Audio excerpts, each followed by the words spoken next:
தமிழரின் இன்றைய முக்கிய செய்திகள். தெக்கூரில் மது எடுப்பு திருவிழா, கொட்டும் மழையில் ஆயிரக்கணக்கான பக்தர்கள் பங்கேற்பு. சிவகங்கை மாவட்டம் திருப்பத்தூர் அருகே தெக்கூர் கிராமத்தில் ஆண்டுதோறும் மழை வேண்டியும் விவசாயம் செழிக்கவும் ஒற்றுமையோடு வாழவும் மது எடுப்பு திருவிழா நடைபெற்று வருவது வழக்கமாகும். அதேபோல் இந்த ஆண்டு மது எடுக்க ஆர்வம் காட்டும் பெண்களின் பெயர்களை எழுதி போட்டு அதில் 2 பெண்கள் குலுக்கல் முறையில் தேர்வு செய்யப்பட்டனர்.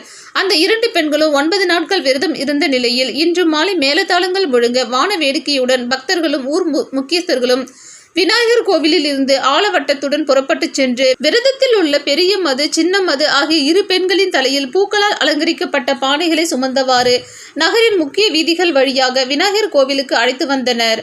அங்கு அருள்வாக்கு வழங்கிய நிலையில் தீப ஆராதனை காட்டப்பட்டு தீச்சட்டி கையில் ஏந்தியவாறு 4 கிலோமீட்டர் தொலைவில் உள்ள ஒய்யந்தி அம்மன் கோயிலுக்கு கொட்டும் மழையில் பக்தி பரவசத்துடன் புறப்பட்டு சென்றனர். இவ்விழாவை காண வடக்கூர், நெற்குப்பை, வஞ்சினிப்பட்டி மற்றும் சுற்றுப்புற கிராமங்களில் இருந்து ஆயிரக்கணக்கான பொதுமக்கள் வருகை புரிந்து சாமி தரிசனம் பெற்றனர். இவ்விழாவிற்கான ஏற்பாடுகளை கிராம பொதுமக்களும் இளைஞர்களும் செய்திருந்தனர். ரவி, திருப்பத்தூர் செய்தியாளர்.